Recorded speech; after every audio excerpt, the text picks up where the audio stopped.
Today we're looking at bugs.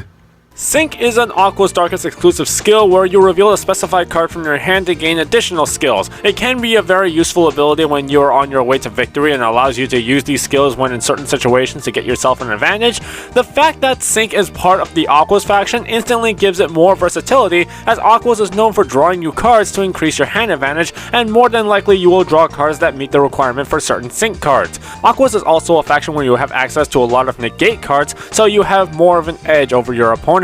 Sync got a major power boost after the release of Fusion Force because of a card called Howling Shell Bomb. Now, Howling Shell Bomb is a very powerful card because of its ability. If another card causes you to reveal this card from your hand, you may play this for free. Howling Shell Bomb with this ability synergizes perfectly with cards like Fallen Strike, Vortex Blaster, Dark Disaster, and Aqua's Freeze Beam, because by revealing Howling Shell Bomb, you make big B power plays, but I'm getting a little bit ahead of myself here. Now, Sync is very good up to the point where it's practically meta, but it does have a couple of weaknesses. For one, it wouldn't hold up against Might Mac because Sync focuses on B power mostly. Another is requiring pieces in hand to pull off the combo, so you need to make room in your deck for draw potentials.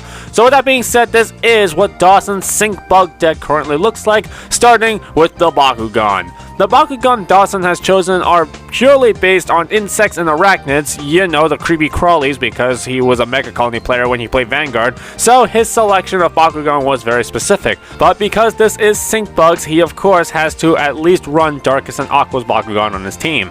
We'll start with the Darkest Bakugan, Darkest Scorpios Ultra. Now, Darkest Scorpios Ultra is a double green fist 701. The design is pretty cool and definitely very fierce looking. In fact, when it opens, it does sometimes be able to knock the opponent's Bakugan back as well. Being a 700 base doesn't hurt either. Now, the next Bakugan is Aqua's Centipod. Now, Aqua's Centipod brings Orange Shield and Blue Shield. It's a 603, and this is the Aqua's Bakugan that Dawson uses for Sync requirement. It's also his main Aqua's Bakugan. Dawson really likes the centipede or caterpillar look of Centipod, though he sees it more as a centipede than anything else because he likes that kind of design. Centipod is very easy to roll, and when it opens, it is pretty cool. And finally, Dawson uses a Ventus Bakugan for his third Bakugan, and of course, it is Ventus Webum Ultra. He's using the Diamond Toy because of course he does. It's bringing Blue Shield, Green Fist, is a 404, and has a built-in reroll ability. You guys have seen my Spider Ball song, right? Spider Ball, handles better aerosol. Watch it flip on its side. How the hell has it not died? Watch out! Here comes the Spider Ball. But the reason why Dawson wanted a Ventus Spider on his team is because this deck, including Ventus in it, would give him access to mana ramp cards that Ventus provides, and definitely not because he threatened to break my thumbs if I didn't include Webum in this deck.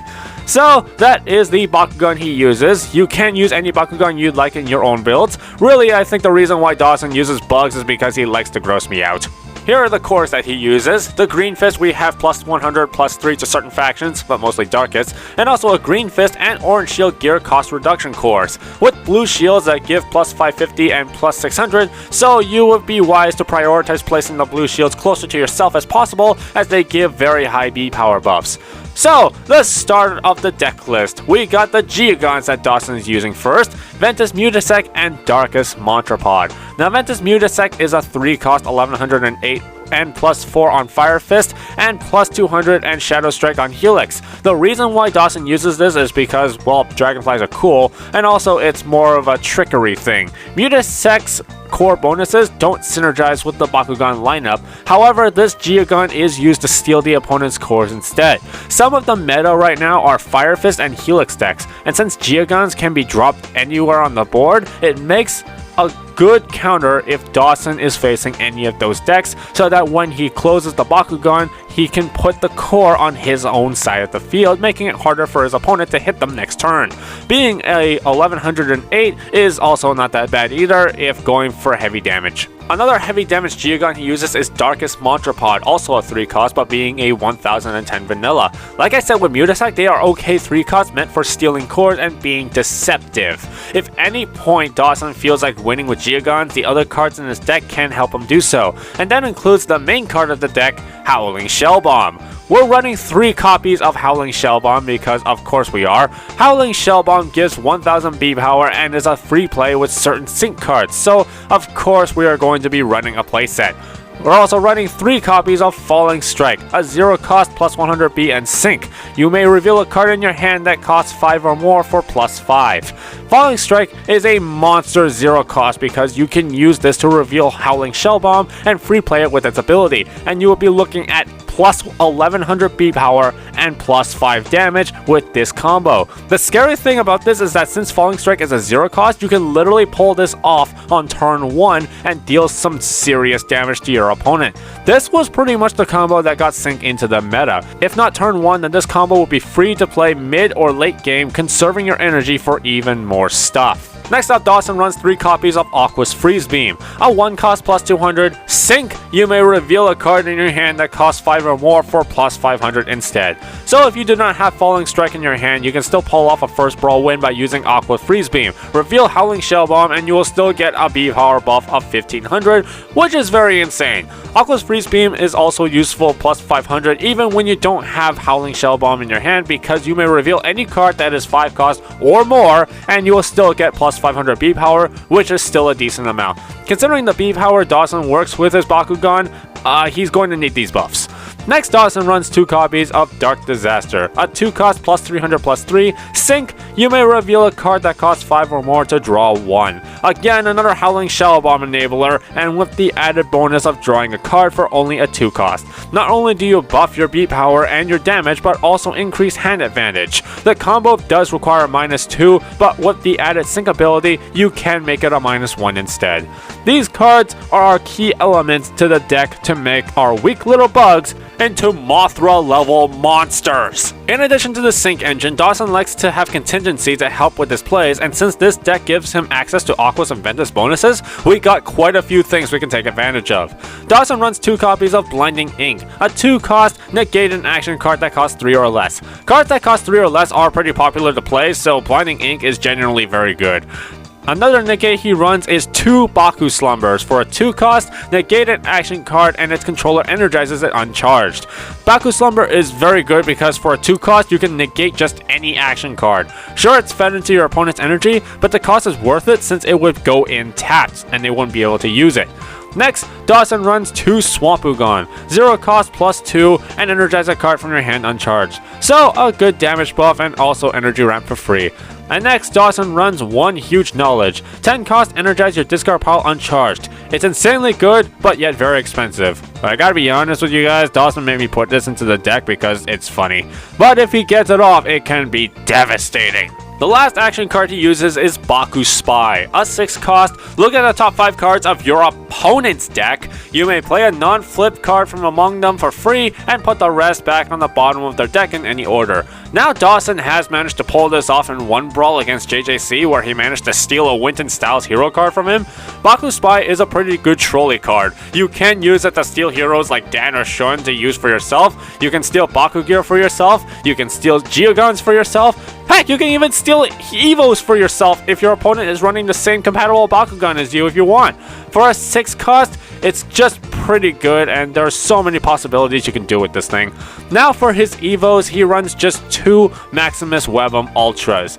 A 7 cost, 1204. You may reroll this anytime you miss a roll with it. Not only is this very beefy bug, but also it guarantees that you never miss rolling Webum. Next is the Baku Gear, and oh gee, oh look, more negate cards. Dawson uses 3 Hydra Knight Breakers, 6 cost plus 400 plus 1, dual wielding skill, and when you play this, negate an action card. So not only do you negate an action card your opponent plays, but you also gain power buffs and can equip 1 more gear onto your Bakugan along with this one, which is pretty spicy.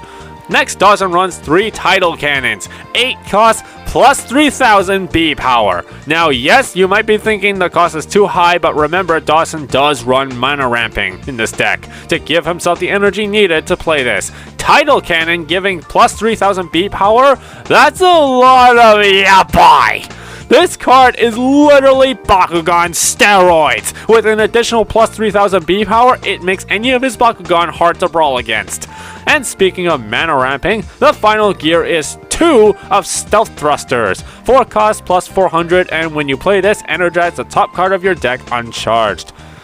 Now, we move on to the hero cards. Dawson uses 2 Lightning Pack Leader. A 4 cost, your Darkest and Aqua's Bakugan have Victor draw 2. Dawson uses this mainly to get some good hand advantage off, and with the Howling Shell Bomb combo, it's likely to happen. Next, he uses 2 copies of Winton Styles. Winton is a 4 cost. When you open a Bakugan, energize the top card of your deck. So essentially, Winton is another mana ramper he uses, but also Winton has a second ability where if you have 15 or more energy cards in play, your Bakugan have plus 1500 B power. So Winton can buff every Bakugan Dawson has by 1500 if Dawson manages to ramp up his energy in the game, making all of his Bakugan absolutely hard to fight against. Winton is still a very sought after hero from the Battle Brawler set, and the ramping is pretty insane if you ask me. Also, since Winton's ramping doesn't specifically say energize uncharged, the energy Winton charges can immediately be used. And finally, the final hero card is Lily. You know, China Riot's little doll she carries with her. Yes, it actually has a name! It's a 7 cost, you draw an additional card each turn, making it good hand advantage, but also you may energize an additional card from your hand each turn, making it yet another mana ramp that can help fuel Winton. Finally, for the flips, Dawson uses 2 Tiger Reflex, which stops non-Ventus and Turbo, make the card free, and also 2 Coiling Deflection, which stops non-Aquas or Ventus and boost recharges energy for end of turn plays. So this is the overall layout of Dawson's deck, and as you can see, it is practically the Ventus Sync build. The deck has a very good balance of mana ramping, draw power, and B boost with multiple win engines at his disposal and very good consistency. With the cards in this deck that Dawson selected, it doesn't matter if the Bakugan he runs is low base B power because he can end up just making all of them very strong. Now you might be wondering why Vortex Blaster is not on this list, and the answer is simple: because he doesn't have it! Vortex Blaster is very good in sync decks because it is yet another Howling Shell Bomb enabler and a very good 3-cost gear in general, so it is a hard recommend for sync builds. Another card that could be helpful in this build could be Shun Kazami from Bakugan Resurgence, where when you open a Bakugan you draw a card. Now, Shun can be very helpful in gaining your hand advantage, but then also another card that can be helpful to you is also Baku Treasure, which is just a free play draw 1 card, so just a mini pot of greed. And lastly, since you do have a lot of draw potential in this deck, another flip card recommended is Pact of Darkness. And as well, a lot of these cards can be found in the Aqua's Halcor Ultra starter deck. This deck that Dawson put together is insanely strong and very balanced to meet with any opposition that comes his way, and it is these creative decisions in his mind that allowed him to remain undefeated on only Elite Bakugan. Use this deck list as a basis to construct your own decks and strategies. But anyways, that is Dawson's sync deck profile. Hope you guys enjoyed it. If you did, please be sure to leave a thumbs up and give us a subscribe for more awesome Bakugan content. As well, leave in the comments down below what your thoughts are on this sync bug build. I've been Haru Ren, and thank God for sync. Bye!